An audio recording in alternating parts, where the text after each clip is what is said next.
Okay, good morning, everyone. Oh, Astasia, great. So we are ready to begin a new chapter here in the book of Yehoshua. We're up to chapter 6, Perek Vav. We're going to talk about the first of the conquest cities for the Jewish people. So we've gone through what is probably a solid introduction to the book, Yehoshua's leadership, the Jewish people's unity as a nation, crossing the Jordan River and that miracle. And now the Jewish people are going to get into their first big battle, their first conquest of a city in Israel, which is going to launch us into what is probably the meat and potatoes of the book of Yehoshua, the conquest and settling of the land of Eretz Yisrael. That's really what Yehoshua is about, tying up that loose end from Moshe that he never brought the Jewish people into the land. So our first city that we're going to conquer in the book of Yehoshua is the city of Jericho in Hebrew. In English, it's the city of Jericho. It exists today. You can go visit it in Eretz Yisrael. And we're going to read about the miraculous battle that the Jewish people conduct and how they conquer the city of Jericho through the hand of God. And we're going to see a couple of themes that come out. You might ask yourself, well, what's there to learn from just the battle? Okay, they waged war, they won, move on. Well, it's a little bit more deep than that, and there'll be some ideas that we could certainly take away for us to be able to learn from. So let's read a little bit of text here in the Pesukim. We'll read probably the first, 10 or so Pesukim, and we'll see if we can't pick up on any recurring themes that happen here in the beginning part of chapter 6. Verse 1, the city of Jericho is locked and closed in.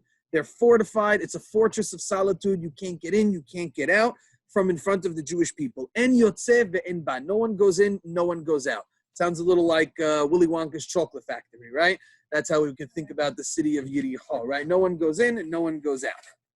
Vayomer Adonai el Yehoshua. So now God comes to Yehoshua, and this is God directly, unlike what we saw at the end of chapter 5, where there was an angel discussing things with Yehoshua. Now God comes to Yehoshua directly and says, Re'eh natati biyadecha et Yericho ve'et malka. Behold, I have put into your hand the city of Yericho and its king, Giboreh Hayil, despite the fact that they are strong soldiers and deft at battle. Don't worry, Hashem will help you. V'sabotem et ha'ir. This is what I want you to do, says God. I want you to circle the city. Kol anshe ha'milchama, all of your warriors. Hakef et ha'ir pa'am ehat. Circle the city one time. Ko ta'aseh sheshet yamim. So interesting. For 6 days, God instructs the Jewish people to do one circle of the city of Yericho once a day for 6 days. Sounds like an aspirin regimen, right? Once a day for 6 days, circle the city. V'shiv'a kohanim yis'u shiv'a shofarot hayovlim. Amongst the people who are circling the city, there should be 7 kohanim, 7 priests, who will carry 7 shofarot, 7 ram's horns, like the shofar we blow on Rosh Hashanah, Lifnei ha'aron, walking in front of the Ark of the Covenant. We've seen the Ark of the Covenant, the Aron, play a central role in miraculous events until this point, namely the crossing of the Jordan River. Uvayom ha'shivi'i, and on the 7th day, tasobu et ha'ir sheva pe'amim, circle the city 7 times. V'ha'kohanim yitke'u ba'shofarot, and let the priests blow the shofar after they circle each time. V'haya bimshoch bekeren hayovel, and it will be when they elongate the blasts of the ram's horn, keshoma'achem et kol hashofar, when you hear the sounds of the shofar blowing, yari'u kol ha'am tiru'a gedola, let the nations scream out a great cry. V'nafela homat ha'ir, the city's walls will fall down. Ve'alu ha'am ish negdo, and every person will be able to climb and walk into the city. That's an amazing instruction on the part of God. For 6 days, circle the city 1 time a day with 7 priests carrying 7 shofarot, blowing the shofar each time. And then on the 7th day, you're going to circle 7 times with the 7 kohanim blowing the 7 shofarot. Are we getting a theme over here, or is there a recurring idea that you seem to be coming? What would it be? Huh? The number 7, right? You're clearly seeing the number 7. There's 7 days, 7 circles, 7 kohanim, 7 shofarot. They're blowing the shofar 7 times. I mean, this is clearly the motif that is being reiterated here is the number 7. So let's keep that on the back burner for a minute. We're going to come back to the idea of the number 7 because that clearly is playing a critical role in what's going on over here. Let's go to verse 6. Vayikra Yehoshua binun el hakohanim. Yehoshua calls the priests. Vayomer alehem. He tells them, Se'u et Aron haberit. Carry the ark of the covenant. V'shiv'a kohanim. Let 7 priests. Yis'u shiv'a shoferot yovlim lifnei Aron Adonai. Let them carry the 7 shofarot in front of God. Vayomer al ha'am ivru v'sobu et ha'ir v'hechalutz ya'avor lifnei Aron Adonai. And then he commands the people to do what God said. Vahi ke'emor Yehoshua el ha'am. When Yehoshua tells this to the people, v'shiv'a kohanim nos'im shiv'a shofarot yovlim lifnei Adonai avru v'tek'u b'shofarot. They followed what Yehoshua said. The 7 kohanim take the 7 shofarot. They walk in front of the ark. Va'aron berit Adonai holech acharehem, and the ark is walking behind them. And so the Jewish people commit to what Yehoshua says. They follow the instructions of God, and they are abiding by what it is that Hashem is saying. Okay, I mean, they agree to do it, right? Yehoshua gives over the command, and they go ahead and they agree to do it. And then, if we take a look at verses 12, we see from verse 12 to verse 16, we see that they in fact did exactly what Yehoshua told them to do. Again, in verse 12, Vayashkem Yehoshua baboked, Yehoshua woke up in the morning. We've seen that phrase once before. Who remembers what it means when you see someone wake up in the morning? Excited, enthusiasm, something big is going to happen. We mentioned that in a previous chapter when we were talking about crossing the Jordan River. We compared it to Abraham, so we won't reiterate that. And they're going, and everybody's walking, and everybody's doing exactly what they're supposed to do. Okay? Where did I want to go from here? Okay, so let's pause on that for a minute. And the question is, what is this 7 idea? Let's pause on that for a minute, because the number 7 is clearly a significant number in Judaism, right? So let's just throw out some other examples of where the number 7 plays a role. Anybody? Huh? Okay, Shabbat is the 7th day of the week. It's where we center around. And that connects us to the 7 days of creation, right? So that's that. What else? Any other 7s? Okay, very good, right? So we have agricultural laws that are dependent on the number 7. Namely, every 7 years we have a sabbatical year, what we call Shemitah, where we don't work the land. This is still kept to this day in the land of Eretz Yisrael. And then when we do 7 cycles of 7, the 50th year is the year of the Jubilee, the year of Yovel, which again, there's no work. And there are special laws where, by the way, they blow the shofar. Another idea, there's a specific blowing of the shofar to signal that all slaves go free and all land returns back to their ancestors. So again, the sabbatical, 7 years. When you do 7 cycles of 7, then you have the Jubilee year. What else? Very good. The Omer, right? You have 7 weeks of counting 7 days per week. And again, you have the 50th day is the day of Shavuot, right? So you have 7 cycles of 7. And then right after that, you hit a highlight with the holiday of Shavuot. Anything else that we see about 7?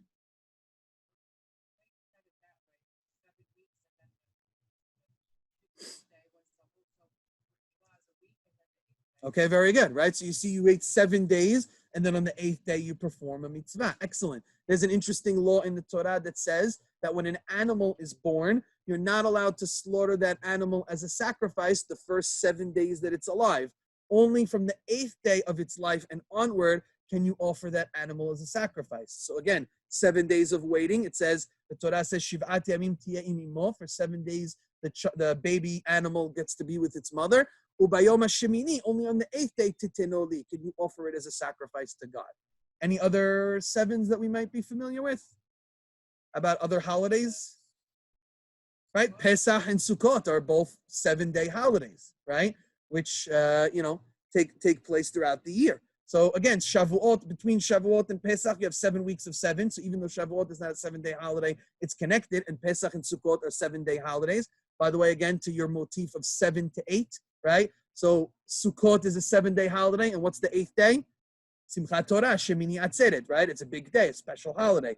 Really, Pesach is a 7-day holiday, and then the 8th day got taken out. Essentially, Shavuot is like the 8th day that you're counting to link Pesach to Shavuot. So the concept of 7 and then an 8th at the end of it is clearly a very significant idea, right? It appears all throughout our Torah and in all our mitzvot, and specifically when it comes to holidays, we see it all throughout times of the year. The number 7 is obviously a very, very significant number. If I was to go even mystically, like Kabbalah, forget about it. 7 is like, there are 7 spheres then there's 3 transcendent spheres. I mean, we can get into this even more and even more. The question is, without the mystical ideas, leaving that aside, because I'm not so sure that we're at the level to be mystically inclined, but we're keeping it basic. What might the idea of 7 teach us? What's the idea behind it? What does it represent? That should be the next question that we have to ask ourselves.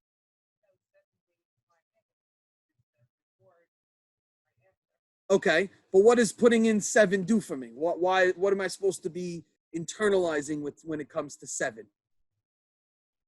What? Okay, so there's a cycle, a sense of completion. Sure, how time kind of goes in a circular way as opposed to in a linear way. I definitely agree with that. Anything else?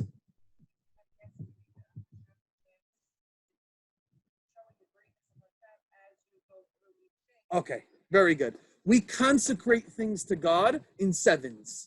7 represents how we acknowledge that something is coming from God. So on the 7th day of the week, on Shabbat, we acknowledge the creation of the world that was from God. During the 7-day holiday of Pesach, we acknowledge God's exodus from Egypt and how he manipulated nature. During the 7 years of agriculture, on the 7th year, we rest and we consecrate that year to God as a year in which everything is open. We don't work the land because we acknowledge that God is the one who sustains us and helps us. So within the natural cycles of 7 is the way in which we dedicate something to God. Okay?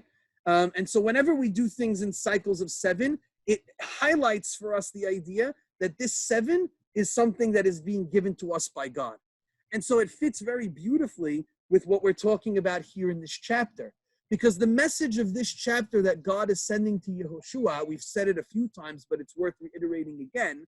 The message that God is sending to Yehoshua is that you're going to go embark on this conquest of the land of Israel, but don't be lulled into a false sense of your might and your power, that you think it's you and your soldiers who are conquering because of how strong you are.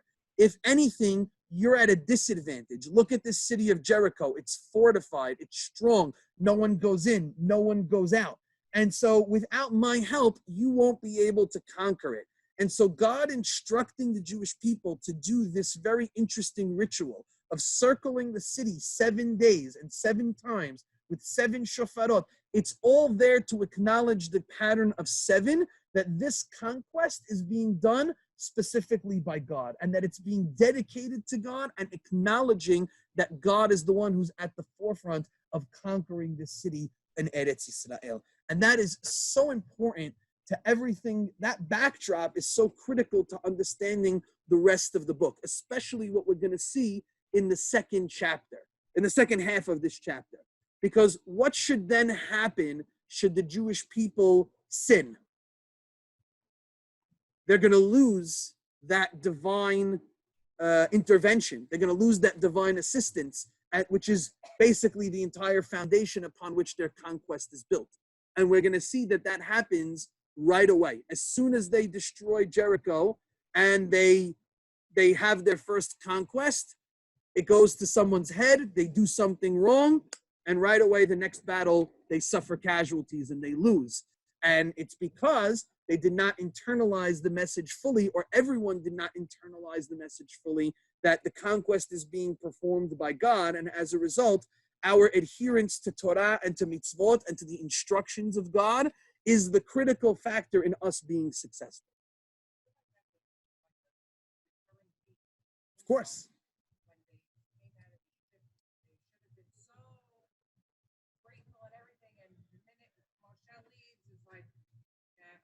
Right.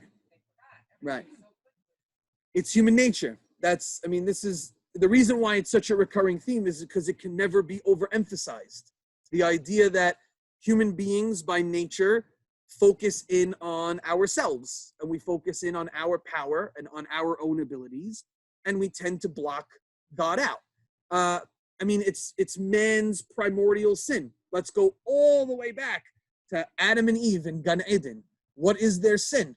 They have one instruction from God, one instruction from God, and they cannot do it, right? They cannot fulfill it. The question is, why can't they fulfill it, right? We're all laughing, one instruction, how hard is that? But let's think for a second a little bit deeply.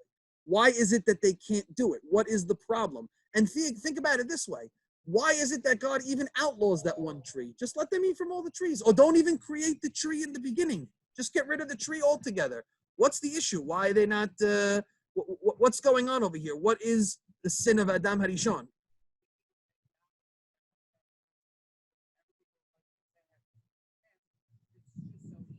Right.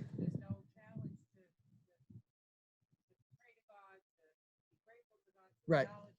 Right. So you have to have that limitation in order to recognize God. If God didn't create that tree and just said eat from everything else and didn't create the tree in the first place, it's not too far-fetched for man to start saying, well, okay, this is all mine, right? It's me, right? You need that placement plus that limitation to be able to acknowledge the existence of God. And with that, man still struggles. What is the snake's attack on man? He says, oh, if you eat from this tree, you know why God doesn't want you to eat from this tree? Because then you're going to be like God. It's power. God wants to control you. He wants to think. And what does man want? Man wants control. We want to be able to control ourselves. We want our destiny to be in our own hands. We don't want it to be reliant on somebody else or something else. And so man eats from the tree to show his power and his might that, no, I'm in control. This is the ultimate struggle of human beings. And you can apply it to almost anything in our lives, the idea that we want to control. Let's take a second. COVID-19, right? It's obviously the hot topic, right? And what do we want? What does everyone? Vaccine, let's get the vaccine. It's in our control. Let's do this. Let's do that. Okay, yes, there is a partnership here between us and God, and Hashem is giving us the tactics with which we can be able to do that. But man is constantly grappling between his connection with God and how much it's related to that versus how much control he wants. And the hardest thing for people to deal with at this point is the fact that there is no vaccine and they have no control. They have no control over how it spreads for the most part, right? We know we can do X, Y, and Z to try and help it, but it just seems like no matter what we do, it goes up, it goes down, the uncertainty of it, the ambiguity of it, it hurts human beings. And what makes us so panicky and fearful and anxious is that we have no control over it. And people don't want to feel anxious and that way, right? Esther, you mentioned the desert, right? What is the problem with the man? Why do the Jewish people always complaining about the man? The bread, it's falling from heaven. You'd think, unbelievable, I'm getting bread from heaven, I don't have to work for it. It's the easiest thing in the world. What's so hard about it? Why are they always complaining about it? Because they have no control over it. They have no control over it, right? It's coming to them from God. They have to get it every day, and they just have to sit back and hope that it comes the next day. There's absolutely nothing they can do to help it. Exactly. What are we all doing? What does everybody want a garage for? I'll make fun, right? My wife, I want a garage with a lot of storage. Why? Because we don't want to have to, we want to stock up and to be safe and secure. Nobody wants to go day to day for their food. So the man is coming day to day. They have absolutely no control over it. The Torah tells them you can't store it. You can't keep it as leftovers. That's you trying to control the situation. And so this is a message and a theme that runs consistently throughout the Torah, throughout the Bible, throughout the Gemara, throughout everything. It's throughout life. Everything is this balance of our control versus how much we're willing to relinquish that control to God and rely on God and be faithful and trustworthy to God. And so God's first message to Yehoshua is relinquish the control to me. Yes, you'll have your moment to do what you think you need to do, but ultimately, this is my conquest that I'm going to aid you with, and following my instructions and my lead is the most important thing. If you notice within the text is very long-winded. It tells us about how God commanded it to Yehoshua, then it repeats how Yehoshua commanded it to the people, then it repeats how the people put it into practice. Why is it going through all of those stages?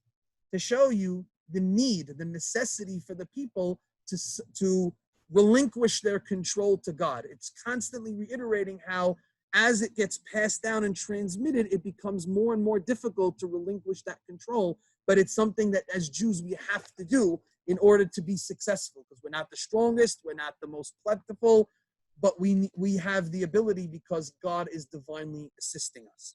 And so that's really the critical message of the sevens, what's going into it. It's a message we remind ourselves every week on Shabbat, we relinquish control to God. Every 7 years in the agriculture, we relinquish control to God.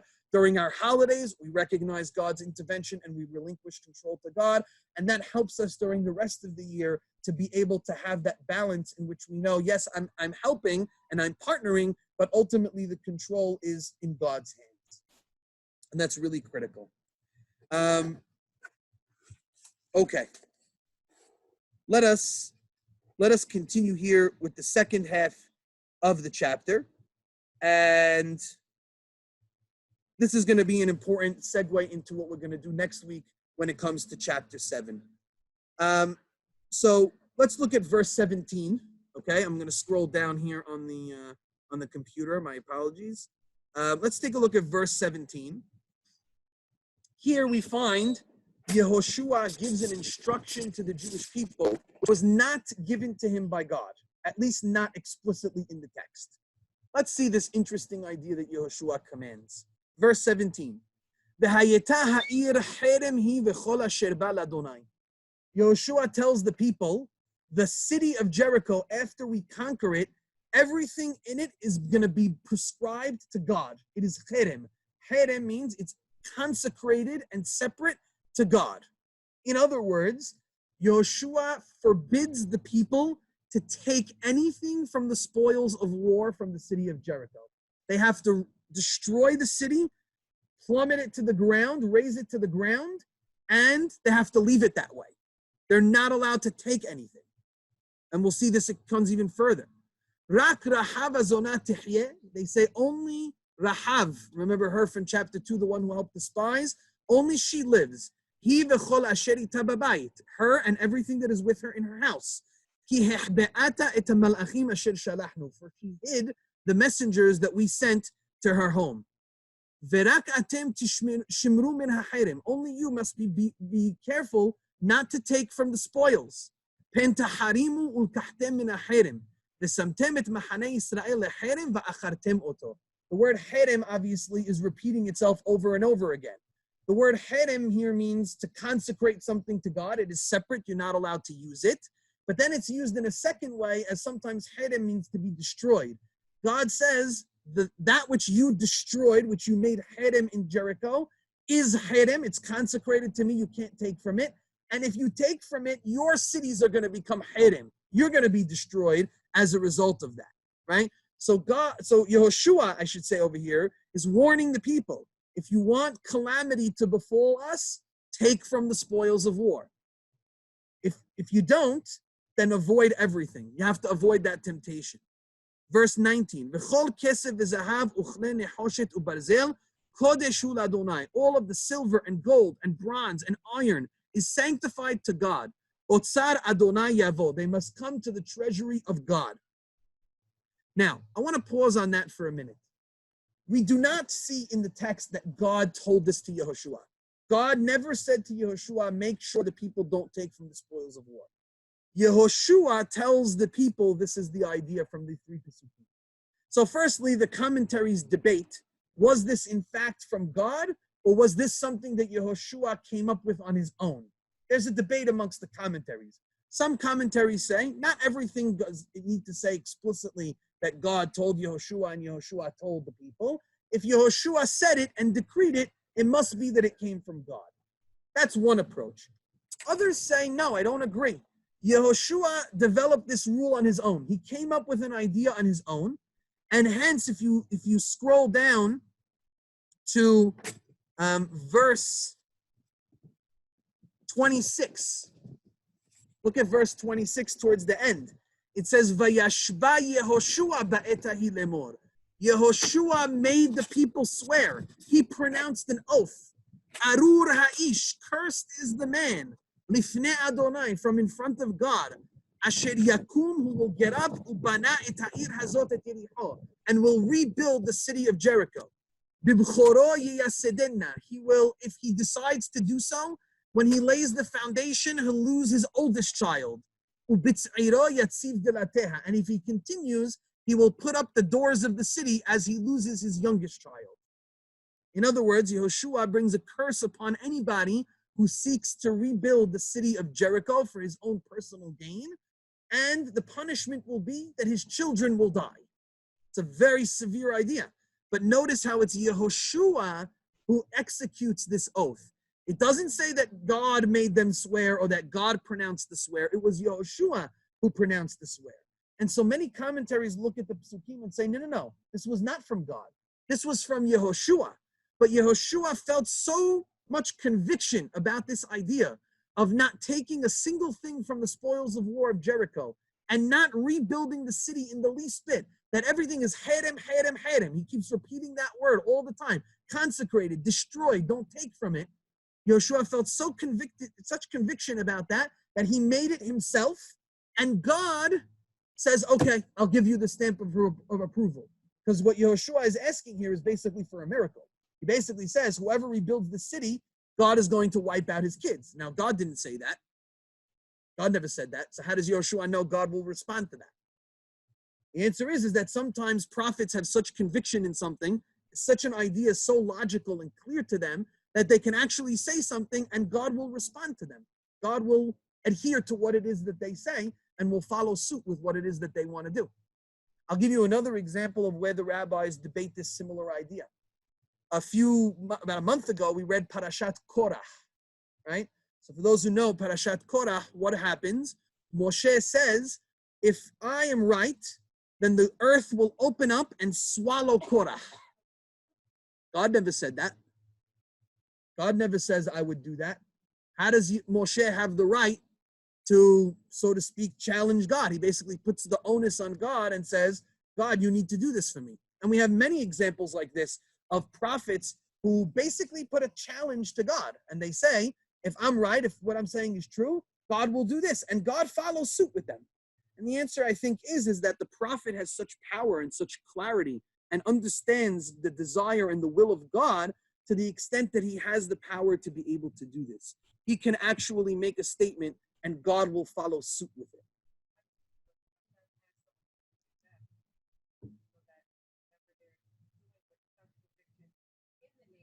Right. But it's very daring because I certainly would not do such a thing, right? I don't believe myself to be on the level, and I'm sure many would agree to the same idea, that I would proclaim, okay, God, usually we view people like that in this day and age as being a little, like these people need a little bit of medication to kind of help themselves. If you're starting to be like, well, God's going to do this for me and whatnot, we kind of think the person has, lost their marbles a little bit, right? So you have to be a certain caliber of an individual to have such a clarity to be able to do. Now, why is all this important to me? Why am I being very long-winded about this? Because let's take the approach for a minute that Yehoshua did come up with this on his own, that he was the one who initiated this idea. Why? Why is it that they're not allowed to take a single dollar, a single gold coin from the city of Jericho? They're not allowed to rebuild the city of Jericho, and anybody who does is cursed to that such extent. Maybe he learned from Moshe. When Moshe was mad when they killed the Moabites, when they told him to go in, and they took the spoils, they saved the women. They weren't supposed to save the women. Maybe he learned something from them. Okay, so for some people who may not be aware of that story, I'll just speak about what you said. Right, there is a story that we read a couple of weeks ago in the parasha where the Jewish people took revenge against the people of Midian. Right. And over there, it tells us that they took a lot of the spoils of war, including leaving alive the women and children. And Moshe Rabbeinu got very angry at them, specifically for leaving alive the women, because it was the women who enticed the Jewish people to sin, which is what brought the plague on them in the first place. And so Moshe Rabbeinu got very angry at them. He told them that they made the wrong decision. So potentially Yehoshua is learning from that mistake to say, we don't want to leave these people alive. We don't want to leave anything. It's not such a great comparison because there they did take the spoils of war. They did take the cattle and the money and all those other things and the utensils. It was really more that they just left the women alive who were a catalyst in the sin. So that doesn't really add up so much. I'll be honest with you, that doesn't add up so much. But we do see some other examples throughout the Torah in which taking the spoils of war is something that is discouraged. That being said, I'll reiterate the question: what is so bad about taking from the spoils? Let's assume what the caller in said is correct. They taking from the spoils can be looked at as a negative, and in other examples we do have where they didn't take from the spoils of war for reasons. Why? What's wrong with taking the spoils of war?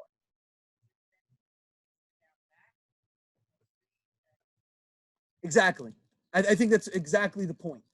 The idea is that when you benefit financially from a battle, it calls into question the motives of that battle from the first place. And it can cause a distraction to the people as having too much focus on that and not enough focus on what it is that they accomplished. And a great example of this, a perfect example of this, is what we can compare to this story, exactly how Yehoshua did it, is a law that we find in the Torah. There's a law in the Torah, and this will close, called a city of idolatry, an Ir Hanidahat. What does the Torah speak about? We're going to read about it in the next couple of parashiyot. If a city should be brainwashed to do idolatry, the rule in the Torah is the entire city must be wiped out. Men, women, and children, everybody's killed.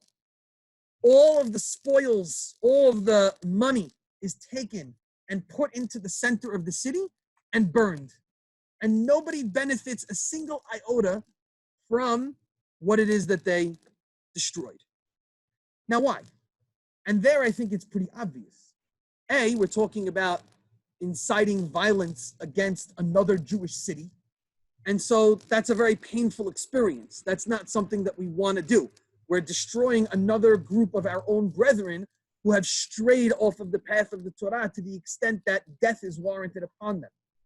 It's worth noting that the Gemara says such a case never happened in history and never will happen in history. It's more of a theoretical mitzvah than it is a practical mitzvah for many different reasons, which we don't have time to delineate right now.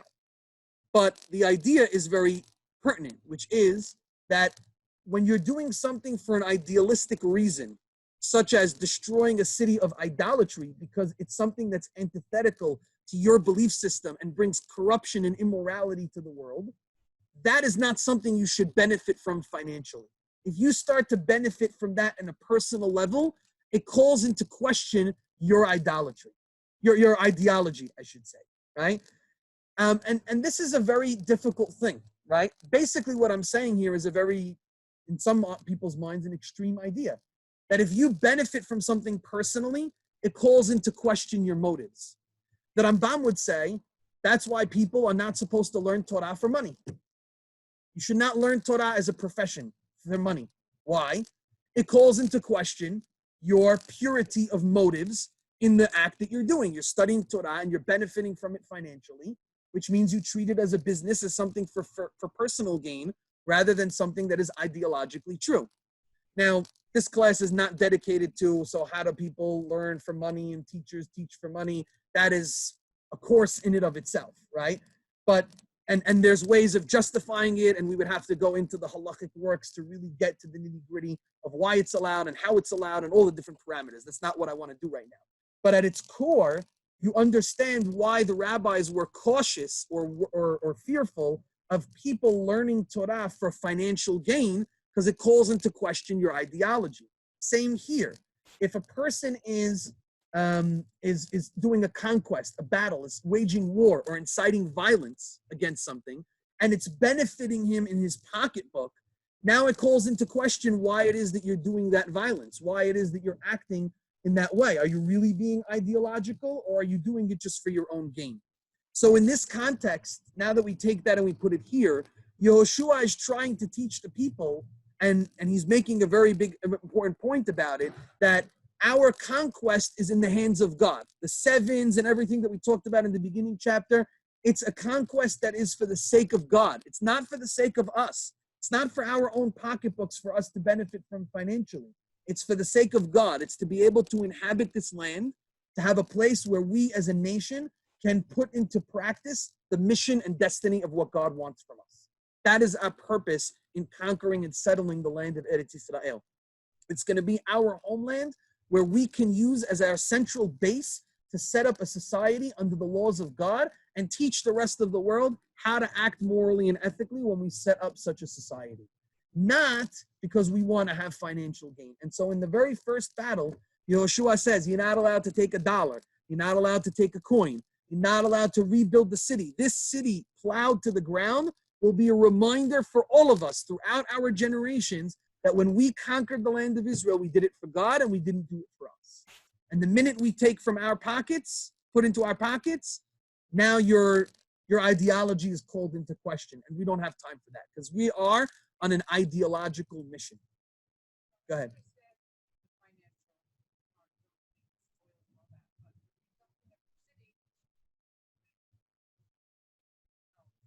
I think it's because it's there to stand as that testimony. If you rebuild it, then people will forget. Well, we will see, maybe in a few years from now, that in the book of Melachim, there is in fact a person. Maybe I didn't cross-reference it today, but there is a person who rebuilds the city of Jericho, and he lost his children, and it tells us that the curse is effective on him. Right? It happens during the time of King Ahav, in the same time of Eliyahu Hanavi. And the text over there makes a point of mentioning that someone did it because they were so deviant and so off of the path of God that they, and you would think, by the way, if someone started to build it, it's a gradual process, says Yehoshua. When you lay the foundation, the person loses their oldest child. As you continue, you lose more and more. And when you put the final doors in, you lose the last child. You'd think that the person who laid the foundation and lost his oldest child got the message. Okay, maybe I shouldn't continue with this. He continues with it.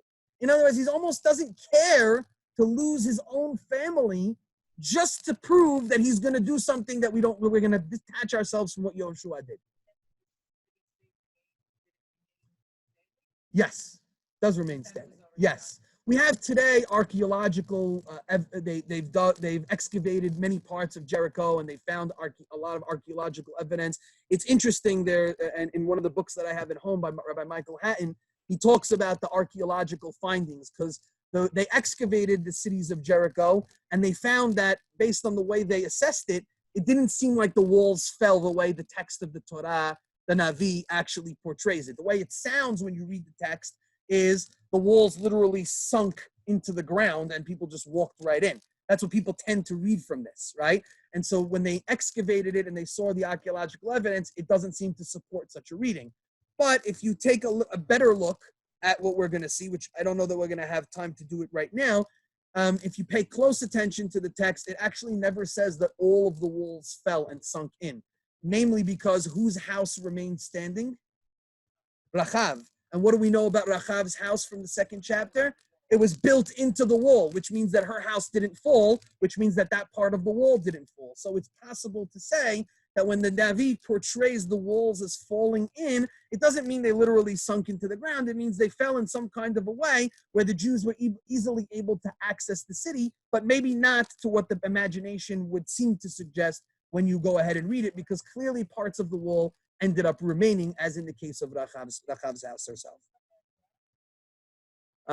It's a good question. I don't know enough about it. I guess I would have to take a look. I think it's in Palestinian territory today, if I'm not mistaken. But this is my ignorance when it comes to some of the modern day situations of the land of Israel. I probably should look into it, and I'm a little ashamed that I don't have that kind of answer. But it is what it is. Exactly. So I think that that's really the key. The key is talking about ideology. And I think we could apply that to ourselves as well. When we champion a cause, when we champion an ideology, we have to try as much as possible to separate our own personal interests and our own personal pocketbooks from those ideologies in order that we should remain pure in our motives.